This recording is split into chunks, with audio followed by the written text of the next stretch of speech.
Hey, this is Jermaine Wright, and welcome back to Building Blocks for Mental Health, where I empower you to build into becoming the best version of yourselves.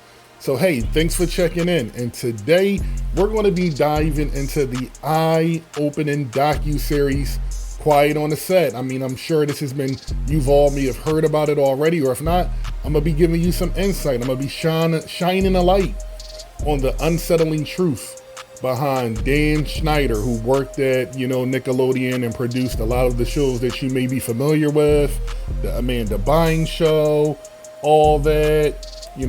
Dan had a huge impact on the development of a lot of child stars and the development of a lot of those shows during his tenure at Nickelodeon. So get ready, because we're about to unpack some heavy stuff here. So, first thing, let's talk about Nickelodeon. Or, as some folks are calling it, Sickelodeon, right? Sick. Man. The stories that have emerged from Dan Schneider's time there are nothing short of disturbing. From everything from exploitation to manipulation to outright abuse. It's enough to make your stomach turn, y'all. But as we dig into the shadows of the entertainment industry, let's explore how this darkness has impacted the mental health of those involved by it. Most notably, former child stars like Amanda Bynes and Drake Bell have battled depression, anxiety, and trauma as a result of their experiences. They may have played a role in their experiences during their time at Nickelodeon. So let's buckle up, and let's talk about it, and let's dissect, what is the reality of some of the things that went on during that time.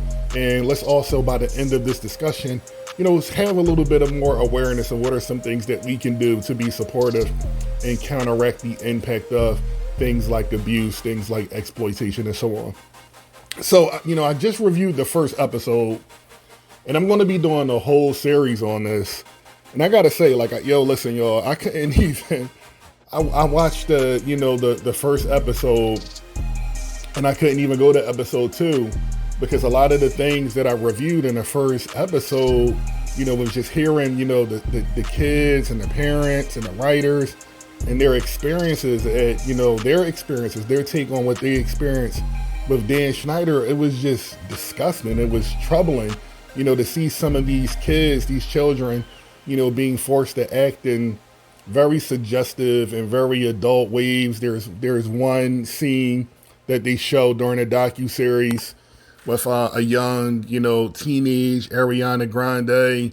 And it's like, she's like imitating possibly being on a porno and pouring water all over her shirt and making weird sounds. It's just, oh God, y'all, it's so disgusting.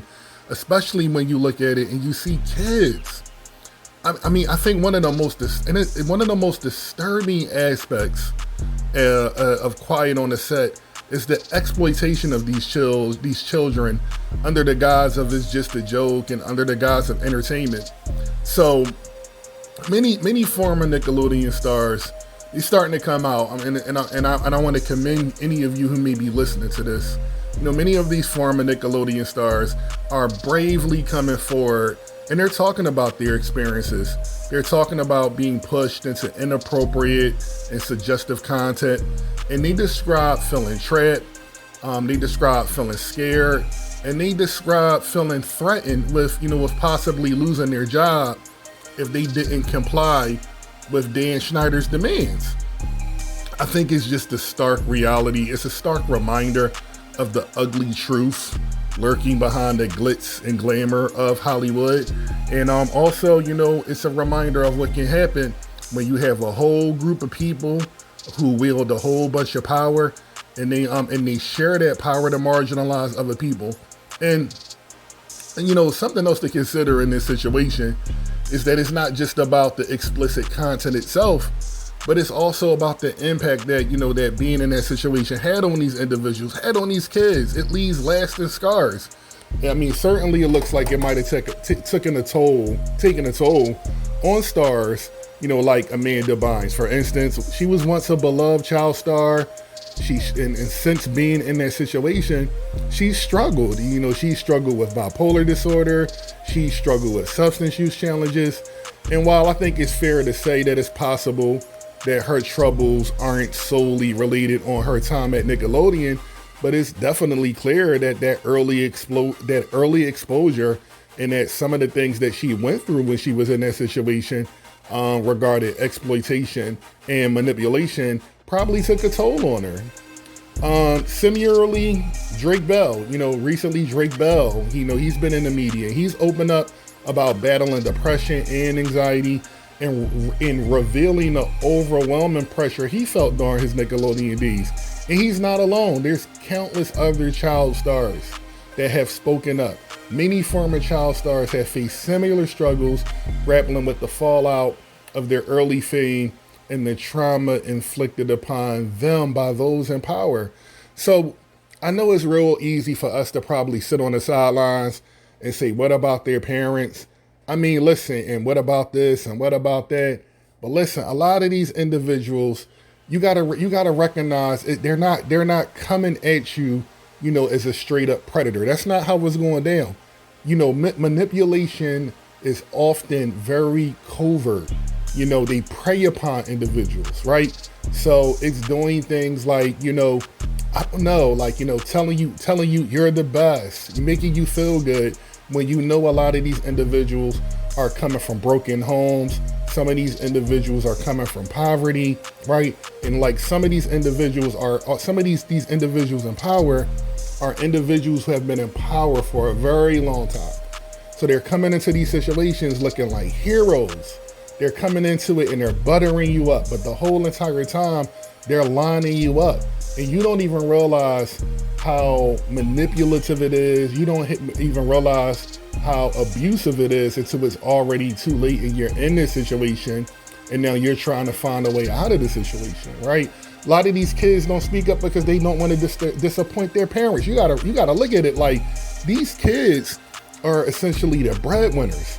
So speaking up means we might lose our house.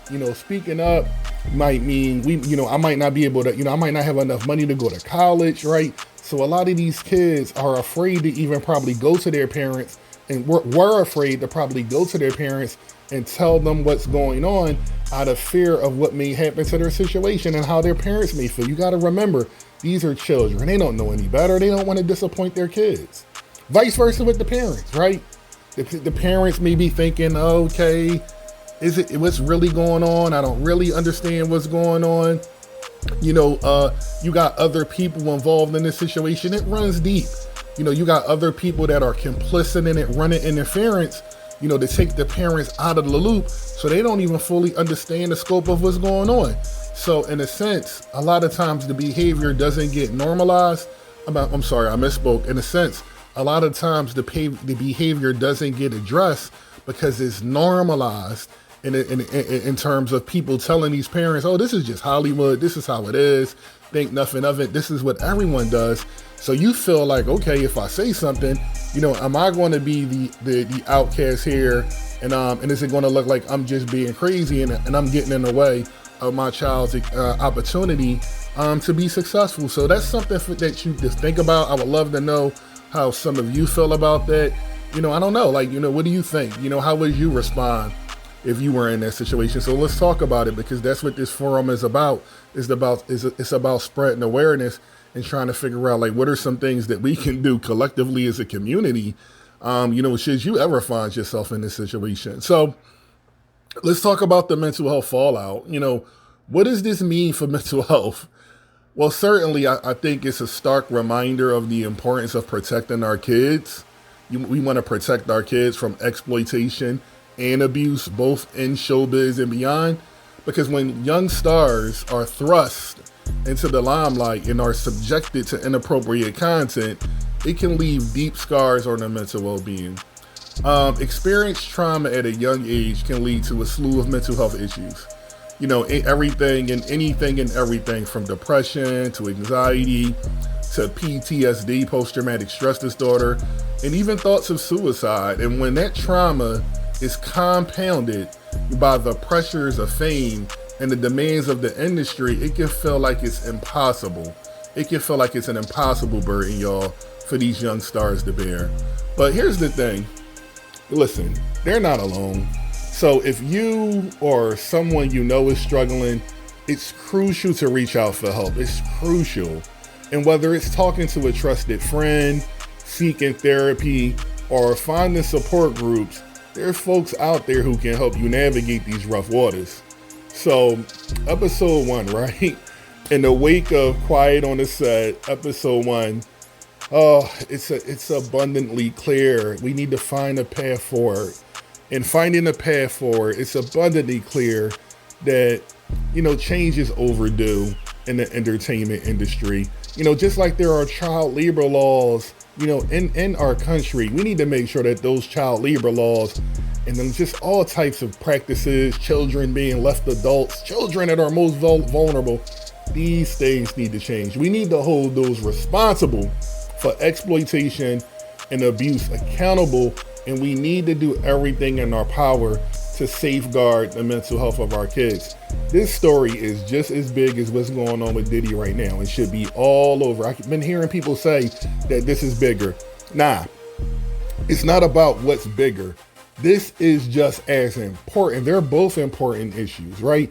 Exploitation, abuse of power, and all of these situations need to be brought to the light. And we need to be addressing these things and demanding change collectively as a community. And that change starts with us. It starts with having honest conversations about the dark side of Hollywood and advocating for the rights of young stars, young people to be treated with dignity and respect. And together, when we do that, we'll create a safer, healthier environment for the next generation of artists and entertainers. So, as we reflect on the revelations brought to light by episode 1, there's more to come. So this isn't going to be the only J Talk. Let us all remember the importance of speaking out against exploitation and abuse. Let's work together. Let's work together to build a brighter and more compassionate future for us all. And I want to say one more thing in closing. Because certainly, Dan Schneider, appears to be, at the forefront of this discussion. And even with the Diddy situation, I know I'm crossing, J-Talks. Go back and listen to my J-Talk, y'all. The one on Diddy, because that one's pretty good too. But with this whole Dan Schneider situation, listen, if you just start researching stuff, I'm not even going to get into it because I don't want nobody to say that I'm doing whatever. So I'm not even going to but do your own research and you will find that this definitely just appears to be, people who know each other, doing favors for each other. It appears that a lot of this was maintained. A lot of this was perpetuated by nepotism.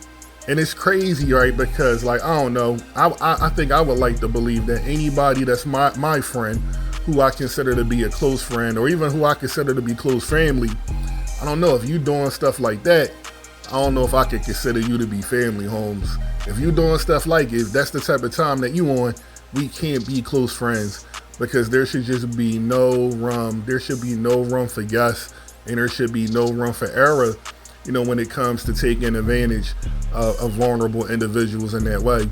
So, it's an unfortunate situation, but, I just want to commend these individuals from coming forward and starting to speak out, about the manipulation and the abuse that they experienced at the hands of Dan Schneider and Nickelodeon, Sickelodeon, whatever you want to call it, who enabled that behavior, right?